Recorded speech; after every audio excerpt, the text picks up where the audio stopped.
ମୋ ମୁଖର ବାକ୍ୟ ଅନ୍ତଃକରଣ ଧ୍ୟାନ ତୁମ ନିକଟରେ ଶୀଘ୍ରାୟ ହଉ। ଘଟଣାଟି ଏପରିକା ଯେ କୌଣସି ଗୋଟେ ପରିବାରର ଧର ମୁଁ ହଉଛି ମୁଖିଆ, ଆଉ କିଛି ଅତିଥି ଅଭ୍ୟାଗତ ଆସିଛନ୍ତି, ଆଉ ସମସ୍ତଙ୍କର ଇଚ୍ଛା ହେଲା ଆମେ ଯାଇକି ବାହାରେ ଖାଇବା, ହୋଟେଲରେ ଖାଇବା। ହୋଟେଲରେ ଯାଇଛୁ, ସେଠି ଯେତେବେଳେ ବସିଗଲା ପରେ ସେ ବହି ଆଣିକି ବଢଉଛି ସେ ମେନୁ ଲିଷ୍ଟ, ସେତେବେଳକୁ ମୁଁ ଭାବୁଛି ଏ ତ ବହୁତ ଦାମିକା ଦାମିକା ସବୁ ଆଇଟମ ଅଛି, ହୁଏତ ମୋର ବଜେଟ ପରମିଟ ନ କରିପାରେ। ଆସ୍ତେ କିନା ତାକୁ ଡାକି ଦଉଛି, ପଚାରୁଛି ଭାଇରେ ଆଉ ଟିକେ ଶସ୍ତା ବିଷୟ କିଛି ଅଛି କି? ନା ହଁ ଥାଳି ଅଛି, ଟିକେ ଭାତ ରହିବ, ଟିକେ ଡାଲି ରହିବ, ଟିକେ ଭଜା ରହିବ, ଟିକେ ଆଳୁ ଚକଟା ରହିବ, ଟିକେ ଶାଗ ଭଜା ରହିବ, ଟିକେ ଟମାଟୋ ଖଟା ରହିବ, ପାମ୍ପଡ଼ ରହିବ, ଆଚାର ବି ରହିବ। ଆପଣ ଆଗରୁ ସବୁ ଶୁଣିଛନ୍ତି, ବିରିୟାନୀ ଖାଇଛନ୍ତି, ଭଲ ଭଲ ଆଇଟମ ଖାଇଛନ୍ତି। ଆଜି ମୋ ପାଖରେ ସେ ଥାଳି ହିଁ ଅଛି। ସେ ଥାଳି ପାଇଁକା ଆପଣ ପ୍ରସ୍ତୁତ ହୁଅନ୍ତୁ। ବିଶେଷ କିଛି ସେଥିରେ ପାଇବେନି, ଏଇ ଯୋଉ ଘର ଖାଦ୍ୟ ହିଁ ପାଇବେ। ପ୍ରଭୁ ଆଶୀର୍ବାଦ କରନ୍ତୁ। ମୋ ପରିବାର ସହିତ ସବୁବେଳେ ମଜା କରିବା ପାଇଁ ମୁଁ ଚାହେଁ। ଆଉ ଆଜିର ବାକ୍ୟ ହଉଛି ସେବା ଆଉ ସେବକ ପଦ। ପାଉଲ କହୁଛନ୍ତି ସେବା ବିଭିନ୍ନ ରକମର, ଆଉ ସେ ମଧ୍ୟ ଅନୁଗ୍ରହରେ ଈଶ୍ୱରଙ୍କ ପାଖରୁ ସେବକ ପଦ ପାଇଛନ୍ତି ବୋଲିକା ସେ ଜଣାନ୍ତି। ଏଇ ଯୋଉ ସେବକ ପଦ ଖାଲି ସେ ପାଇନାହାନ୍ତି, ଆମେ ପ୍ରତ୍ୟେକ ପାଇଛୁ ସେବକ ପଦ। ତାରି ଉପରେ କିଛି ସମୟ ଆଲୋଚନା କରିବା। ଆଜି ଆମ ଆଲୋଚନାର ମୁଖ୍ୟ ଚରିତ୍ର ହଉଛନ୍ତି ମା ଆଉ ପୁଅ। ମା ହଉଛନ୍ତି ରିବିକା, ପୁଅ ହଉଛନ୍ତି ଯାକୁବ। ସେ ବିଷୟରେ କିଛି ସମୟ ଚିନ୍ତା କରିବା। ରିବିକା, ତାଙ୍କ ବିଷୟରେ ଲେଖାଯାଏ ଆଦି ପୁସ୍ତକ ତାର 25:22, ତାର ଆଗରୁ 25:20 ଯଦି ଆମେ ଦେଖିବା, ସେହି ଇସାକ 40 ବର୍ଷ ବୟସରେ ପଦନ ଅରାମୀୟ ବଥୁଏଲର କନ୍ୟା ଅର୍ଥାତ୍ ଅରାମୀୟ ଲାବନର ଭଗିନୀ ରିବିକାକୁ ବିବାହ କଲେ। ସେହି ଇସାକ ଅର୍ଥାତ୍ ଅବ୍ରାମଙ୍କର ପୁଅ। ଅରାମୀୟ, ସେ ତାଙ୍କର ଲୋକ ନଥିଲେ, ସେ ଅରାମୀୟ ଥିଲେ। 25:22 ଆମେ ଦେଖୁଛୁ ରେବିକା ଗର୍ଭବତୀ ହେଇଛନ୍ତି। ତାଙ୍କର ଗର୍ଭରେ ଶିଶୁମାନେ ଛନ୍ଦା ଛନ୍ଦି ହେବାରୁ ମୋହର ଏପରି କାହିଁକି ହେଲା, ଏପରିକି ହୋଇଥାଏ, ଏହା ଭାବି ସେ ସଦାପ୍ରଭୁଙ୍କ ନିକଟକୁ ପଚାରିବା ପାଇଁ ଗଲା। ସଦାପ୍ରଭୁଙ୍କ ପାଖକୁ ପଚାରିବା ପାଇଁକା ଗଲା ଗୋଟେ ଅରାମୀୟ ଝିଅ। 25:23 ତହିଁରେ ସଦାପ୍ରଭୁ ତାହାକୁ କହିଲେ, ତୁମ୍ଭ ଗର୍ଭରେ 2 ଗୋଷ୍ଠୀ ଅଛନ୍ତି, 2 ଗୋତ୍ର ତୁମ୍ଭ ଉଦରରୁ ବିଭିନ୍ନ ହେବେ, ଏକ ଗୋତ୍ର ଅନ୍ୟ ଗୋତ୍ର ଠାରୁ ବଳବାନ ହେବ। ପ୍ରଭୁ ସେଠି ରିଭିଲ କରୁଛନ୍ତି ତାଙ୍କର ଫ୍ୟୁଚର ପ୍ଲାନ, ତାଙ୍କର ସଂକଳ୍ପ, ତାଙ୍କର ପର୍ପୋଜ। ଆଜି ଯୋଉ ବର୍ତ୍ତମାନ ଡେଟରେ ଯୋଉ ଇସ୍ରାଏଲ ଦେଶ ନାଁ ଶୁଣିଲେ, ଆମେ ଦେଖିଛୁ ଝିଅସ ପୁସ୍ତକ 2 ରାହାବ ବେଶ୍ୟା ପାଖକୁ ଯୋଉ ଚର ମାନେ ଯାଇଥିଲେ, ରାହାବ ସେମାନଙ୍କୁ କହୁଛନ୍ତି ଯେ ତମାନଙ୍କ ବିଷୟରେ ଶୁଣି ଲୋକଙ୍କର ରକ୍ତ ତରଳି ଯାଉଛି। ଆଜି ଠିକ ସେଇ ଇସ୍ରାଏଲ ବଞ୍ଚିଛି, ତାଙ୍କ ବିଷୟରେ ଶୁଣିଲେ ଲୋକମାନଙ୍କ ରକ୍ତ ତରଳି ଯାଉଛି। କେତେ ବଳବାନ ସେମାନେ, କେତେ ଶକ୍ତିଶାଳୀ, ଧନଶାଳୀ, ଟେକ୍ନୋଲୋଜିକାଲି କୁହନ୍ତୁ, ସାଇଣ୍ଟିଫିକାଲି କୁହନ୍ତୁ, ଯୋଉ ବିଷୟରେ କହିବେ ବହୁତ ଉଚ୍ଚରେ ସେମାନେ। ଆଜି ସେଇ ଇସ୍ରାଏଲ, ଯେତେବେଳେ ସେ ଇସ୍ରାଏଲ ହେଇନାହାନ୍ତି, ଯାକୁବ ଅଛନ୍ତି, ତାଙ୍କ ପଛରେ ଗୋଟେ ନାରୀ ଛିଡା ହେଇଛନ୍ତି। ଅନେକ ମୁଁ ଶୁଣିଛି ପ୍ରଚାରରେ କହନ୍ତି ଦୀପିକା ଗୋଟେ ପୁଅକୁ ଭଲ ପାଇଲେ, ଅନ୍ୟାୟ କଲେ, ବଡ ପୁଅର ଯୋଉ ଆଶୀର୍ବାଦଟା ଛଡେଇ ଆଣିଲେ, ଷଡଯନ୍ତ୍ର କଲେ। ମୁଁ ଆଜି ଆପଣଙ୍କୁ ଗୋଟେ ଡିଫରେଣ୍ଟ ଷ୍ଟୋରି କହିବା ପାଇଁ ଚାହୁଁଛି। आज एक कथा कहया चाहूची से गोटे अरामीय झील से सेवक पद विश्वस्त भाव कले अखाड़ुआ लगे ना शुणा केवे शुण न प्रभु जो सेवा कार्य देते गोटे पुओ तुम गर्भरे दुई गोष्ठी अच्छा दुईटी पुओ नहांती दुईटी गोष्ठी अच्छा दुई गोत्र तुम उदरु विभिन्न हेबे अलग अलग हेबे एक गोत्र अन्य गोत्र ठारू बलवान हेबो पुणी ज्येष्ठ कनिष्ठर सेवा करिवो से न होई परंती अब्राहम को गोष्ठीर रिबिका अरामीय झील किंतु प्रभुंकर जो संकल्प जिते आम संकल्प को आसुचु purpose of God plan of God हमको गोटे आउ गोटे पद देखा पड़े से पदटी हूँ आपण मैंने पाइपर आदि किए पाँच पढ़ी दिंतु प्रेरित तार 13 पर्वर 36 पद एक्ट्स तार 13 पर्वर 36 पद किए पाइले पढ़ी दिंतु। हे भातृवृंद अब्राहमक वंशर संतान संतति ओ आपण मानक मध्यरु ईश्वर भयकारी माने आम मानक निकटकू एही परित्राणर वाक्य प्रेरित होई अछि। नहीं भाई बते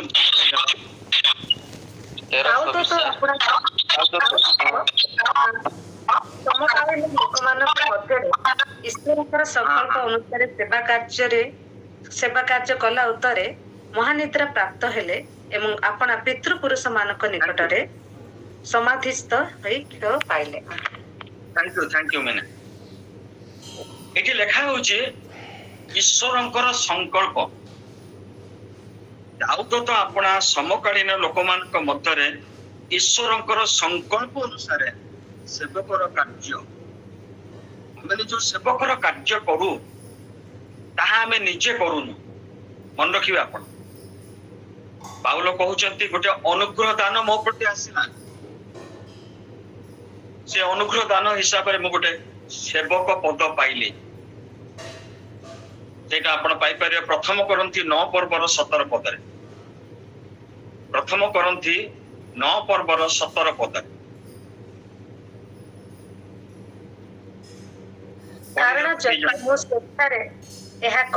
कारण मु जदि स्वेच्छारे एहा करे तेबे मोहर पुरस्कार अछि किंतु जदि स्वेच्छारे न करे तेबे हे सेवक पदर भार मो ठारे समर्पित होई अछि।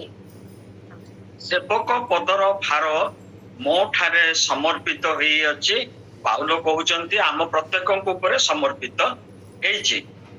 आउ गोटे वाक्य आमे देखिबा प्रथम पितर तार 4 पर्वर 10 पद प्रथम पितर 4 पर्वर 10 पद प्रत्येक जन जो परी अनुग्रह दान पाई अछ सही प्रकार ईश्वर को बहुविध अनुग्रहर उत्तम भंडार घरिया स्वरूपे तो द्वारा परस्पर सेवा कर परस्पर सेवा कर सेवक पद कोउथु पाइछ बहुविध अनुग्रह वेराइड ग्रेस बोल का इंग्रजी लिखा होचे हम प्रत्येक को किछि ना किछि अनुग्रह मिलिছে ईश्वर पाखे एते वेराइड ग्रेस अछि एते बहुविध अनुग्रह अछि प्रत्येक को से किछि ना किछि अनुग्रह देइचंती आ से अनुग्रह अनुसार आमान को परस्पर सेवा कार्य करिया पड़िबो। आ गोटे पद पढिबा द्वितीय करंती तार 6 पर्वर 1 पद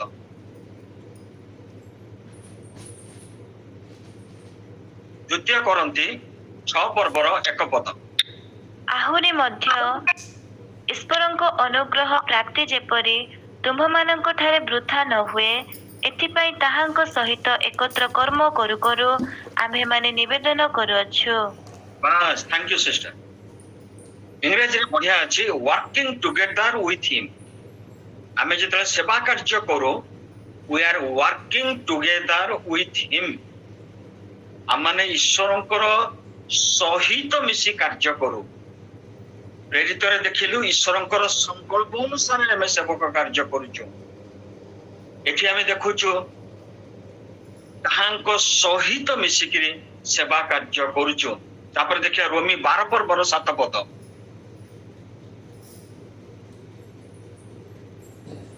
ରୋମୀ 12 ପର୍ବର 7 ପଦ। କିନ୍ତୁ କିମ୍ବା ତାହା ଯଦି ସେବକ କର୍ମ ହୁଏ ତାହେଲେ ଆସ ଆମେମାନେ ସେବକ କର୍ମରେ ନିବିଷ୍ଟ ରହୁ। ନିର୍ଦ୍ଦିଷ୍ଟ ରହୁ। ପ୍ରତ୍ୟେକଙ୍କୁ ସେବକ କାର୍ଯ୍ୟ ଦିଆ ହେଇ ଅଛି, ସେ କାର୍ଯ୍ୟରେ ଆମେ ନିବିଷ୍ଟ ରହୁ। ତାପରେ ପଢିବା ରୋମୀ 15 ପର୍ବର 25।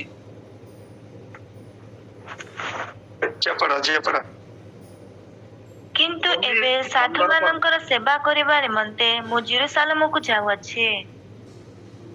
ହଁ ମା 26 28 ବି ପଢିଦିଅ। କାରଣ ଜେରୁସାଲେମସ୍ଥ ସାଧୁମାନଙ୍କ ମଧ୍ୟରେ ଯେଉଁମାନେ ଦରିଦ୍ର ସେମାନଙ୍କ ନିମନ୍ତେ ମାକିଦୋନିଆ ଓ ଆଖାୟାର ମଣ୍ଡଳୀ ସମୂହ ସହଭାଗିତା ସୂଚକ କିଛି ଦାନ ସଂଗ୍ରହ କରିବାକୁ ଭଲ ମଣି ଅଛନ୍ତି। ହଁ, ସେମାନେ ଏହା ଭଲ ମଣି ଅଛନ୍ତି ସତ, ହେଲେ ସେମାନେ ସେମାନଙ୍କ ନିକଟରେ ଋଣୀ ମଧ୍ୟ ଅଟନ୍ତି। କାରଣ ଯଦି ବିଜାତିମାନେ ସେମାନଙ୍କ ଆତ୍ମିକ ବିଷୟରେ ସହଭାଗୀ ହୋଇଅଛନ୍ତି, ତେବେ ସେମାନେ ସାଂସାରିକ ବିଷୟରେ ମଧ୍ୟ ସେମାନଙ୍କର ସେବା କରିବା ନିମନ୍ତେ ଋଣୀ। ଅତଏବ ଏହି କର୍ମ ସମ୍ପନ୍ନ କଲା ଉତ୍ତାରେ ଓ ଏହି ସଂଗୃହୀତ ଧନରୂପ ଫଳ ସେମାନଙ୍କ ହସ୍ତରେ ସମର୍ପଣ କଲା ପରେ ତୁମ୍ଭମାନଙ୍କ ନିକଟ ଦେଇ ସ୍ପେନକୁ ଯିବି। Thank you. ସେବା କାର୍ଯ୍ୟ ମଧ୍ୟ ହଉଛି ସାଧୁ ମାନଙ୍କର ସେବା କରିବା ହଉଛି ସେବକ କାର୍ଯ୍ୟ ମଧ୍ୟ। ସେ ଜେରୁସାଲେମରେ କିଛି ଅସୁବିଧା ହେଇଛି, କିଛି ବିଶ୍ୱାସୀ ପରିବାର ସେମାନେ ବଡ ଦୁଃଖରେ ଜୀବନ କାଟୁଛନ୍ତି, ଅସୁବିଧାରେ ଜୀବନ କାଟୁଛନ୍ତି, ସମସ୍ୟାରେ ଜୀବନ କାଟୁଛନ୍ତି। ପାଉଲ ଏଇଟା ଶୁଣିକିରି ଅନ୍ୟ କିଛି କିଛି ଅଞ୍ଚଳରୁ ସେ କିଛି ଦାନ ସଂଗ୍ରହ କରିଛନ୍ତି। ସେ ଦାନ ନେଇକି ସେ ଜେରୁସାଲେମକୁ ଯାଉଛନ୍ତି, କହୁଛନ୍ତି ମୁଁ ସେବା କାର୍ଯ୍ୟ କରୁଛି କରିବା ପାଇଁ। କାହାର? ସାଧୁ ମାନଙ୍କ ସେବା କାର୍ଯ୍ୟ କରିବା ପାଇଁ। ତେବେ ଆମେ ଯାହା କିଛି କରୁ ସେଟା ସେବା କାର୍ଯ୍ୟ ମଧ୍ୟରେ ଅନ୍ତର୍ଭୁକ୍ତ ଅଟେ। ଏସବୁ ପଦ ଆପଣ ମାନଙ୍କୁ କହିବାର ଉଦ୍ଦେଶ୍ୟ ହଉଛି, ପୁଣି ଆମେ ଫେରିଯିବା ଆମର ଯୋଉ ମୁଖ୍ୟ ଚରିତ୍ର, ସେ ହଉଛନ୍ତି ରିବିକା। ରିବିକା ଯେତେବେଳେ ଶୁଣୁଛନ୍ତି ଇସାହାକ ଆଉ ଏସବୁ ମଧ୍ୟରେ କଥାବାର୍ତ୍ତା, ମୋର ଭାରି ଇଚ୍ଛା ହଉଛି ସେ ମୁର୍ଗୟା ମାଂସ ଆଉ ତୁମେ ତାକୁ ରାନ୍ଧିକି ମତେ ଦିଅ, ମୁଁ ଖାଇସାରିଲା ପରେ ସନ୍ତୁଷ୍ଟ ହେଇସାରିଲା ପରେ ତୁମକୁ ଆଶୀର୍ବାଦ କରିବି। ସେ ଚୁପଚାପ ହେଇ ବସୁନାହାନ୍ତି ରିବିକା, କାରଣ ସେ ଜାଣିଛନ୍ତି ପ୍ରଭୁ ତାଙ୍କ ପାଖରେ ରିଭିଲ କରିଛନ୍ତି ଜ୍ୟେଷ୍ଠ କନିଷ୍ଠର ହବ ଦାସ। ସେ ସଦାପ୍ରଭୁ ଯାହା କହନ୍ତି ସେ କେବେ ହେଲେ ତାକୁ ୱାପସ କେବେ ନେଇକି ଯାଆନ୍ତି ନାହିଁ, ତାଙ୍କ ମୁଖର ବାକ୍ୟ କେବେ ନିଷ୍ଫଳ ହବ ନାହିଁ। ସେଥିପାଇଁ ସେ ତାଙ୍କ ସାନ ପୁଅକୁ ଡାକୁଛନ୍ତି ଯାକୁବକୁ, 2ଟି ଛେଳି ଛୁଆ ମାରିକି ଆଣେ, ତାର ଚମଡା ଗୁଡାକ ତାର ହାତରେ ତା ବେକରେ ଲଗେଇ ଦଉଛନ୍ତି, ମାଂସ ରାନ୍ଧିକି ଦଉଛନ୍ତି। ଏଇଟା ହଉଛି ସେବା କାର୍ଯ୍ୟ, ଆଉ କିଛି ନାହିଁ। ପୁଅ ପଚାରୁଛି ମା, ଯଦି ବାପା ଚିହ୍ନି ପକେଇବେ ମତେ, ଆଶୀର୍ବାଦ ତ ଦୂରର କଥା, ମୁଁ ତ ଅଭିଶାପ ଗୁଡାକ ପାଇଯିବି। ମା ତାକୁ ଆଶ୍ୟୁରାନ୍ସ ଦଉଛନ୍ତି ଯଦି ଅଭିଶାପ ଦେବେ ସେ ଅଭିଶାପ ମୋ ଉପରେ ପଡୁ। ପୁଅ ଯାଇଛି, ବାପା ଚିହ୍ନି ପାରି ନାହାନ୍ତି, ଏସବୁ ବୋଲି ଭାବି ମୃଗୟା ମାଂସ ବୋଲି ଭାବିକିରି ଖାଇକିରି ସନ୍ତୁଷ୍ଟ ହୋଇ ତାକୁ ଆଶୀର୍ବାଦ କରୁଛନ୍ତି। ପ୍ରିୟ ଭାଇ ଭଉଣୀ ମାନେ, ରେବିକା ବୁଝିଥିଲେ ଆଶୀର୍ବାଦର ଭାଲ୍ୟୁ କଣ। ତାଙ୍କ ସେବା କାର୍ଯ୍ୟ ନଥିଲା ବେନହିନ୍ ପରି ବା ବିଲିଗ୍ରାମ ପରି ବଡ ବଡ କ୍ରୁସେଡ କରିବା। ତାଙ୍କ ସେବା କାର୍ଯ୍ୟ ଥିଲା ମୋ ପୁଅ ଆଶୀର୍ବାଦ ପାଇବ, ଅଭିଶାପ ଆସିଲେ ବି ମୁଁ ମୁଣ୍ଡେଇବି। ମୋର ସେବା କାର୍ଯ୍ୟ ହଉଛି ରନ୍ଧନ କରିବା। ମୁଁ ଜାଣିଛି ମୋ ସ୍ୱାମୀ କୋଉ ମେନୁ ଭଲ ପାଆନ୍ତି, କୋଉ ଟାଇପର ରାନ୍ଧିଲେ ତାଙ୍କୁ ବହୁତ ସନ୍ତୁଷ୍ଟ ହୁଏ, ତାକୁ ଜଣା ଥିଲା। ଆଉ ସେ ପୁଅ ଯାହାକୁ ପ୍ରଭୁ ମଣ୍ଡିତ କରିଛନ୍ତି ସେ ଆଶୀର୍ବାଦ ପାଇବ, ସେଥିପାଇଁ ତାଙ୍କର ସେବା କାର୍ଯ୍ୟ ସେଥିପାଇଁକା ନିବେଦିତ।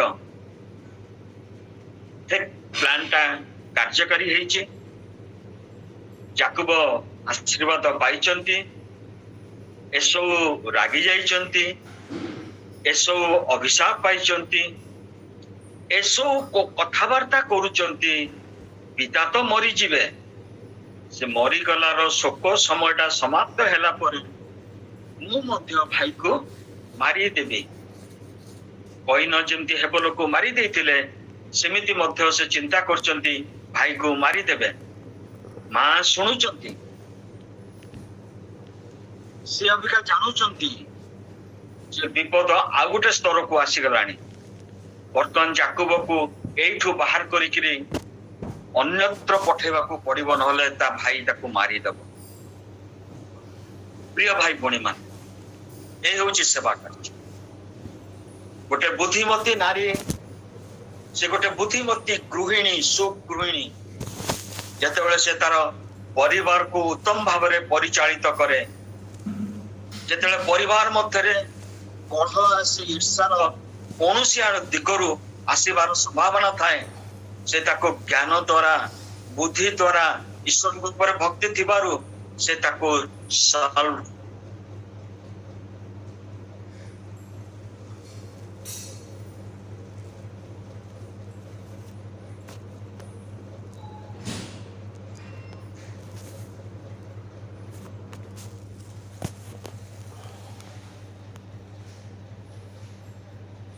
ବଡ ପୁଅ ଯୋଉ କିଣାନୀୟ ସ୍ତ୍ରୀ ମାନଙ୍କୁ ବାହା ହେଇଛି, ସେଥିପାଇଁ ମୋର ମନ ଭଲ ରହୁନି।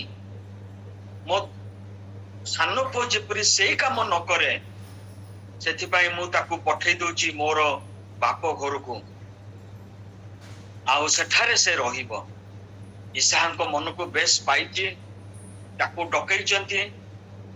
ଆଉ ସେ ଷ୍ଟୋରିକୁ ଆପଣ ମାନେ ସମସ୍ତେ କରୁଛନ୍ତି। ଏଥର ସେ ଆଶୀର୍ବାଦର ଟିକେ ଭିନ୍ନ ଥିଲା। ଆପଣ କହିପାରିବେ ସେ ଆଶୀର୍ବାଦଟା କଣ ଭିନ୍ନ ଥିଲା? ସେ ଆଶୀର୍ବାଦରେ ଥିଲା, ଈଶ୍ୱର ଅବ୍ରାହ୍ମକୁ ଯୋଉ ଆଶୀର୍ବାଦ କରୁଛନ୍ତି, ସେ ଆଶୀର୍ବାଦ ତୁମ ଉପରେ ଯାଉ। ପ୍ରେଜ୍ ଦ ଲର୍ଡ। ଗୋଟେ ବୁଦ୍ଧିମତୀ ମା, ଗୋଟେ ବୁଦ୍ଧିମତୀ ସ୍ତ୍ରୀ, ଗୋଟେ ବୁଦ୍ଧିମତୀ ସୁଗୃହିଣୀ ସେ ପରିବାରକୁ ଗଠନ କରେ। ତାର ସେଇଟା ହଉଛି ସେବା କାର୍ଯ୍ୟ। ବଡ ବଡ କ୍ରୁସେଡ୍ କରିପାରିବନି, ବୁଲି ବୁଲିକା ସଭା ସମିତିରେ ଭାଷଣ ଦେଇପାରିବନି, କିନ୍ତୁ ତାର ସେବା କାର୍ଯ୍ୟ ସେଇଠି। ସେ ପରମେଶ୍ୱରଙ୍କ ପାଖରୁ ପାଇଛି ଯେ ଜ୍ୟେଷ୍ଠ କନିଷ୍ଠର ସେବା କରିବ, ତେଣୁ କନିଷ୍ଠ ଆଶୀର୍ବାଦ ପାଇବ ନିହାତି ଦରକାର।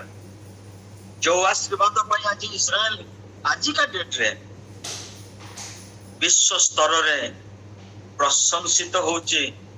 ସମସ୍ତ ଦେଶ ଜାଣୁଛନ୍ତି ଯେ ସେମାନେ ଗୋଟେ ବିଖ୍ୟାତ ଦେଶ। ଛୋଟିଆ ତାଙ୍କର ଆଉ ଜିଓଗ୍ରାଫିକାଲ ତାଙ୍କର ଆୟତନ ବହୁତ କମ, ଭୌଗୋଳିକ ଆୟତନ ତାଙ୍କର ବହୁତ କମ, କିନ୍ତୁ ସେମାନଙ୍କ ଯୋଉ ବୁଦ୍ଧି ପ୍ରଭୁ ଦେଇଛନ୍ତି, ଆଜି ଅବ୍ରାହ୍ମଙ୍କର ଆଶୀର୍ବାଦ ବାପା ଇସାକ ସେ କହୁଛନ୍ତି ସେଇ ଆଶୀର୍ବାଦ ତୁମ ଉପରେ ପଡୁ ବୋଲିକା। ଦେଖେ କୋଉଠି ସେଟା ଦେଖାହେଇଛି, ଯଦି କିଏ ପାଉଛନ୍ତି ପଢି ଦିଅନ୍ତୁ। ହଁ, ଜେନେସିସ୍ ଆଦି ପୁସ୍ତକ, ହଁ 27 ପର୍ବର 37-42 ଟା ଟିକେ ଦେଖିଦିଅ। ଆଦି ପୁସ୍ତକ 27 ପର୍ବର 37 ଆଉ 42।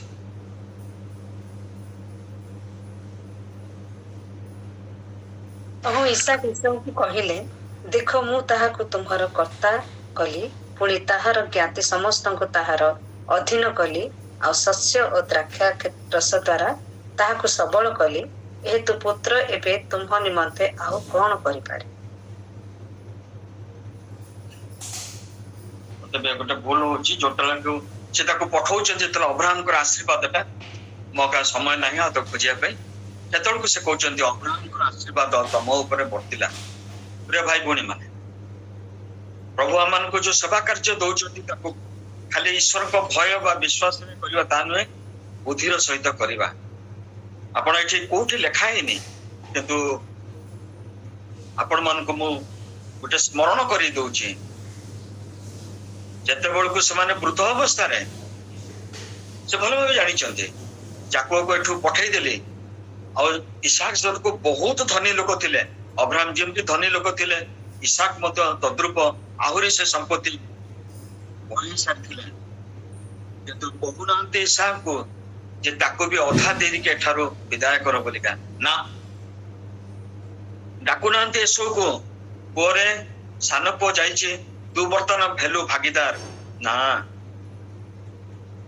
ଯେ ପର୍ଯ୍ୟନ୍ତ ପ୍ରଭୁ ଆମମାନଙ୍କୁ ସେ ସେବା କାର୍ଯ୍ୟ ଦେଇଛନ୍ତି ଗୃହର ପରିଚାଳନା ପାଇଁ ବୁଦ୍ଧିର ସହିତ କରିବା, ସେ ପର୍ଯ୍ୟନ୍ତ ଜଗତରୁ ଆମେ ଯାଇନାହୁଁ।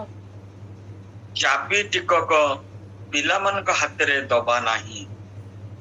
ଯୋଉ ଦିନ ପିଲାମାନଙ୍କ ହାତରେ ଦେଇଦବା, ଆମ ପ୍ରତି ତାଙ୍କର ଇଜ୍ଜତ ଆସ୍ତେ ଆସ୍ତେ ଆସ୍ତେ ଆସ୍ତେ କମିଯିବ। ବୁଦ୍ଧିର ସହିତ ଆମମାନଙ୍କୁ, ହଁ ଆମେ ପିଲାମାନଙ୍କୁ ସ୍ନେହ କରିପାରୁ, ଭଲ ପାଇପାରୁ, ତାକୁ ଅତି ସୁନ୍ଦର ଭାବରେ ବଢେଇଛୁ, କିନ୍ତୁ ଅଧିକାର ଦବା ପର୍ଯ୍ୟନ୍ତ, ଜୀବନ ଶେଷ ପର୍ଯ୍ୟନ୍ତ ନିଜ ପାଖରେ ଚାବିଟା ରଖ। ମୁଁ ଶିଖୁଛି ଏଥିରୁ ଏଇଟା। ଏସବୁକୁ ତ ଭାଗ ଦେଇନାହାନ୍ତି, କି ଯାକୁ ତ ଭାଗ ଦେଇନାହାନ୍ତି, ନିଜ ପାଖରେ ରଖିଛନ୍ତି। ତିନିଟା ସୁନ୍ଦର ବିଷୟ ଆମେ ଶୁଣିଲୁ। ପ୍ରଭୁ ଆଶୀର୍ବାଦ କରନ୍ତୁ। ଆଗକୁ ଏଇ ସେବା କାର୍ଯ୍ୟ ଆମମାନଙ୍କୁ ଯୋଉ ଏଇ ମଣ୍ଡଳୀର ବା ଏଇ ଯୋଉ ପ୍ରେୟାର ମିଟିଂ ର ପରିଚାଳନା କରିବା ପାଇଁକା ପ୍ରଭୁ ଦେଇଛନ୍ତି, କେତେ ଲୋକ ସାହାଯ୍ୟ କରୁଛନ୍ତି। ବର୍ତ୍ତମାନ ଆପଣ ତାର ଝଲକ ଗୋଟେ ଦେଖିବେ। ଯୋଉ ବାକ୍ୟ ମା ଦାସଦାସୀ ମାନେ, ପ୍ରଭୁଙ୍କର ଦାସଦାସୀ ମାନେ କୁହନ୍ତି, ନୀରବରେ ରହିକିରି ଆମମାନଙ୍କ ମଧ୍ୟରେ ଅଛନ୍ତି ପ୍ରଶାନ୍ତ ନାୟକ। ପ୍ରଶାନ୍ତ ଭାଇ ଯଦି ପାରୁଛନ୍ତି ଟିକେ ଭିଡିଓରେ ଆସନ୍ତୁ। ପ୍ରଶାନ୍ତ ନାୟକ, ସାର୍ ଆପଣ ଯୋଉ ବାକ୍ୟ କହୁଥିଲେ 28:4 ଆଦି 28:4 ଅଛି। ଠିକ ଅଛି, ମୁଁ ତ ତାକୁ ସାରିଦେଲିଣି। ସେଟା ମୁଁ ଭୁଲରେ 27 ଲେଖିଛି, ସେଟା 28:4। ଆଉ ପ୍ରଶାନ୍ତ ଭାଇ ଟିକେ ଭିଡିଓ ପାଖକୁ ଆସିପାରିବେ ଯଦି, ଅନ୍ୟମାନେ ଆପଣଙ୍କୁ ଦେଖିପାରିବେ। ଏ ହେଉଛନ୍ତି ନା ସାଇଲେଣ୍ଟ ୱାର୍କର, ସେ ପରିଚାଳନାର ଗୋଟେ ଅଂଶ ବିଶେଷ ଏଇ ମର୍ଣ୍ଣିଂ ପ୍ରେୟର। ଯୋଉ ବକ୍ତା ବକ୍ତ୍ରୀ ମାନେ କୁହନ୍ତି, ସେ ବସିକିରି ସେ ମେନ୍ ପଏଣ୍ଟ ସବୁ ଲେଖନ୍ତି। କିଛି ଅସୁବିଧା ଥିବ, ଆସିପାରୁନାହାନ୍ତି, ବୀରେନ୍ଦ୍ର ଭାଇ ଟିକେ ଆସିବେ ଭିଡିଓରେ। ବୀରେନ୍ଦ୍ର ଭାଇ ଶୁଣିପାରୁଛନ୍ତି? ଠିକ ଅଛି। ବୀରେନ୍ଦ୍ର ଭାଇ ଯୋଉ ସ୍ପିକର ମାନେ କହୁଛନ୍ତି, ସେମାନଙ୍କ ସହିତ ଯୋଗାଯୋଗ କରନ୍ତି, ସେମାନଙ୍କର କନସେଣ୍ଟ ନେଇକିରି ସେମାନଙ୍କୁ କୋଉ କୋଉ ଦିନ ଦିଆଯିବ ତାକୁ ସେ ନିର୍ଦ୍ଧାରଣ କରନ୍ତି। ତା ସହିତ କିଏ ଗୀତ ବୋଲିବ, କିଏ ବାକ୍ୟ ପଢିବ, ଏଇ ସବୁ। ପ୍ରଶାନ୍ତ ଭାଇ ଆସିଲେ, ଆପଣ ମୁହଁଟା ଦେଖାଯାଉନି, ଟିକେ ସେଟ୍ କରନ୍ତୁ। ଆଉ ଟିକେ ଉପର କରନ୍ତୁ।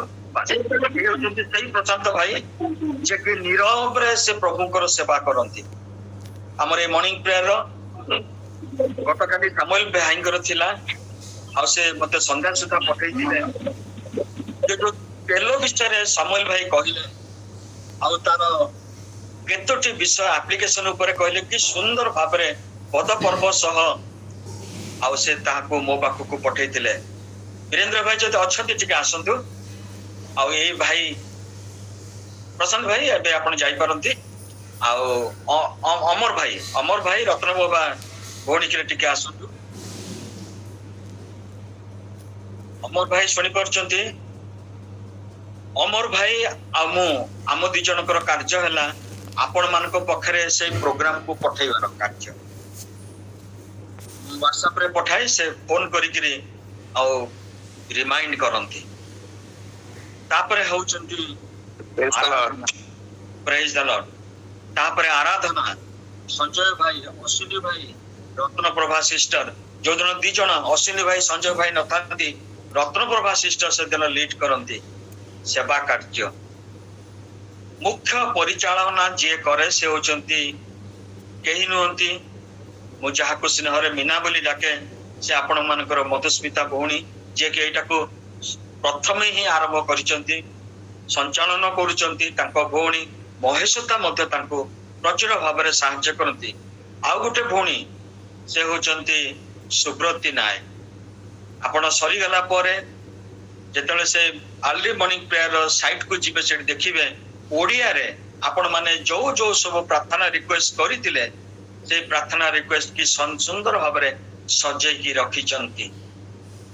ए समस्त सेवा कार्य आज हबारु आज मॉर्निंग प्रेयर टा सुंदर भाव परिचालित हो पारुचे। मो एटा कहिबार आज उद्देश्य थिला एथिपैका आमाने बर्तमान जो जोड़ीचु ए प्रचार पर साक्षर समय जो माने साक्ष्य कहउचंती मु सेथरो प्रेरणा पाइले जे समान मध्य दिन थिला आर परिचय पाइ नथिले, किंतु जेतेबेले परिचय पाइले सेमाने प्रतिदिन विश्वस्त भावरे आसिकरी जॉइन करूचंती। ए सभा कार्य रे सेमाने निजको शामिल करूचंती। प्रभु सेमान को बहुल भाव आशीर्वाद करंतु। निज जीवन पाई आशीर्वाद पाउचंती, निज पिलांको पाई आशीर्वाद पाउचंती। आउ ए समस्त कथा पाइका आमने प्रभु को धन्यवाद दो। प्रभु ठार आशीर्वाद मागिबा, अनुग्रह मागिबा, जेमती आमर सेवा कार्य प्रभुंकर गौरव पाई हुए सेटा निंदित न हुए। प्रभु ए छोट वाक्य रे आशीर्वाद। Thank you very much. God bless you. Amen.